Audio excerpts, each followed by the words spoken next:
All right, welcome to the Explainer. Today, we're jumping into a really famous and, honestly, a famously tricky philosophical puzzle. You've probably seen it everywhere, from college classrooms all the way to internet memes. We're talking about the trolley problem. So, let's get right to it. It all boils down to this one question. On the surface, it seems so simple, right? Kind of like a math problem. But what we're about to find out is that our gut feelings, well, they don't really care about simple math. Now, to really get a grip on this thing and why it's had such a huge impact, we've got to go back to the beginning. See, this wasn't just some random hypothetical someone dreamed up. Oh, no. It was actually carefully designed by a philosopher to push our ethical reasoning to its absolute limits. So check this out. The whole thing gets started back in 1967 with a philosopher named Philippa Foot. And she wasn't trying to solve some real-life train disaster. Her goal was way more abstract. She was digging into this idea called the doctrine of double effect. Basically, it's the idea that it might be okay to cause harm if it's just an unintended side effect of doing something good, but it's not okay to cause that exact same harm on purpose as the direct way you achieve that good thing. It's a subtle difference, right? She used a bunch of examples, but for some reason, this trolley one is the one that really stuck. It took on a life of its own, and by the 2000s, it was a huge deal in psychology labs. Okay, so here's the classic setup. Picture this. You're standing next to a track switch, and there's this runaway trolley, brakes are totally gone, and it's barreling down the tracks towards 5 workers. They have no idea what's coming. But you see that you can pull a lever. If you do, the trolley will swerve onto a different track. Here's the catch, though. There's one worker on that other track. So the choice is yours, and it's a terrible one. Do nothing, and 5 people die. Or pull that lever, and only one person dies. What's it going to be? Now, for most of us, that first scenario seems, well, tragic, but kind of straightforward. You pull the lever, right? Save 5, lose 1.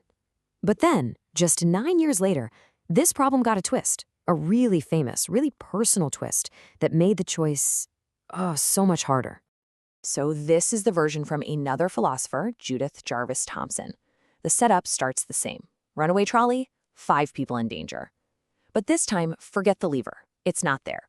Instead, you're standing on a footbridge, looking down at the tracks. And right next to you is a very large man.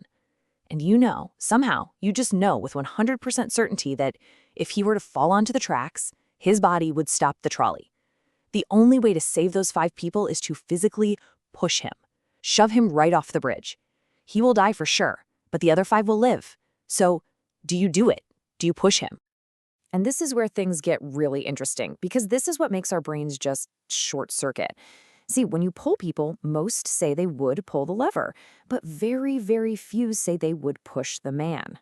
And you have to ask yourself why. The math is exactly the same, 1 life versus 5.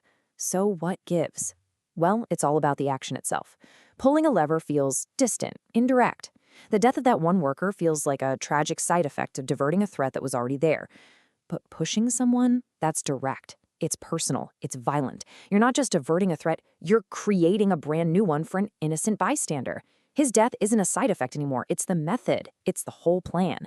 And that single distinction, that's what this entire dilemma is built on. So this huge conflict in our gut feelings, this sense that pulling a lever is okay-ish, but pushing a man is just monstrous, even though the result is the same, this is the stuff philosophers live for. They've come up with these big ethical frameworks to try and make sense of why we feel what we feel. Okay, first up, we've got utilitarianism. Now, a utilitarian looks at this whole thing like a math problem, pure and simple. It's like a ledger of good versus bad, or happiness versus suffering. The main goal? Do whatever creates the greatest amount of good for the greatest number of people. And from that point of view, the choice is just cold, hard math. 5 people dying is way worse than 1 person dying. So the right thing to do is whatever leads to only 1 death. For utilitarian, the consequences are the only thing that matters, period. But then you've got the other side of the coin, deontology. And a deontologist, the big name here is Immanuel Kant, would say, whoa, hold on, consequences aren't everything. For them, morality is all about following certain unbreakable rules or duties. And maybe the biggest rule for Kant was this: you can never treat another human being as just a tool, as a mere means to an end. Think about it. You can't just use a person like a wrench or a hammer to get what you want. So from this perspective, some actions, like killing an innocent person, are just flat out wrong, always. It doesn't matter if you think it'll lead to a good outcome. And right here, you can see the fundamental clash, clear as day. The utilitarian is all about the bottom line. They ask, which action gives us the best result? Saving 4 extra lives? That's a no-brainer. They'd say do it in both cases. But the deontologist, they're asking a totally different question. What are the rules? What are my duties? And they'd look at pushing the man and say, absolutely not. You are literally using that man as a human trolley stopper. It's a textbook violation of that means to an end rule. Pulling the lever? That's a bit of a gray area. But pushing the man? For a deontologist, that's almost always going to be a hard no. Okay, so we've got our dilemma, and we've got our two big philosophical toolkits. Utilitarianism kind of explains the cold logic of pulling the lever. Deontology totally gets our gut-wrenching horror at the thought of pushing the man. But what if we've been looking at this all wrong? What if the problem is the problem itself? Yeah, there's a growing crowd of psychologists and even some philosophers who are starting to push back. They're arguing that as a tool for understanding how we make moral choices in the real world, the trolley problem might be deeply flawed. They're basically saying that these totally bizarre, unrealistic scenarios, they might not tell us anything useful about how we'd actually act when things get real. So here's the deal. Researchers have pretty much zeroed in on 3 big ways these scenarios just don't match up with reality. First, there's no experimental realism. What does that mean? It means people don't actually take it seriously. One study found that, get this, 63% of people laughed when they heard the footbridge scenario. They think it's funny, not some heavy moral crisis. Second, it's missing mundane realism. The whole situation is just unbelievable. People get hung up on the details like, wait, would a person really stop a whole trolley? Or why don't the workers just move? And finally, there's no psychological realism. Think about it. In real life, if someone did something truly awful, we'd be outraged, right? We wouldn't want to be around them. But in a classroom talking about the trolley problem, if someone says they'd push the guy, nobody freaks out. It's all academic. The stakes just don't feel real at all. And let's be honest, a lot of us feel this in our bones.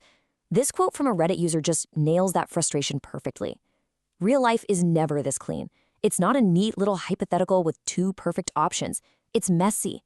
It's full of what-ifs and context and who the people are and what the law says, a million things that these problems just erase. By making it so tidy and artificial, you actually strip out everything that makes a real ethical choice, well, difficult. Okay, so wait a minute. If this thing is such a flawed test of how we act in the real world, then why on earth are we still talking about it? Why has it fascinated everyone from top philosophers to internet meme makers for more than half a century? Well, the answer gets to the real point of the whole thing. And here it is, the big reveal. The trolley problem was never supposed to be a puzzle with a right answer. It's not a test that you can pass if you're just clever enough. It was never, ever designed to be solved. What it is something philosophers call an intuition pump. That's a great term, isn't it?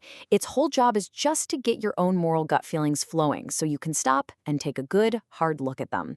I love this other description from a Reddit user too. They called it an ethical Rorschach test. You know, like those ink blots. What you see in the problem tells you a lot more about your own moral code than it does about the problem itself. So its entire purpose is to make you face the messy, complicated, and sometimes contradictory parts of your own thinking. It's designed to make you stop and ask yourself, why? Why does pushing a guy feel so horrifyingly different from pulling a lever, even when the numbers are the same? Honestly, the answer you give, I'd pull the lever, I'd push the guy, I'd do nothing. That's the least important part of this whole thing. The real action is in your justification. It's in the because, it's in the discomfort you feel when you try to explain why your gut says one thing and the math says another. And really, that's the final takeaway here. That's the whole point. The trolley problem uses this completely absurd, simple-looking scenario to teach us something incredibly important about real life. We should be super skeptical of anyone who offers a simple, clean answer to a messy, complicated ethical question. It's a powerful reminder to never strip away the context, the nuance, and the humanity from the dilemmas we face, not just in a thought experiment, but out there in the real world.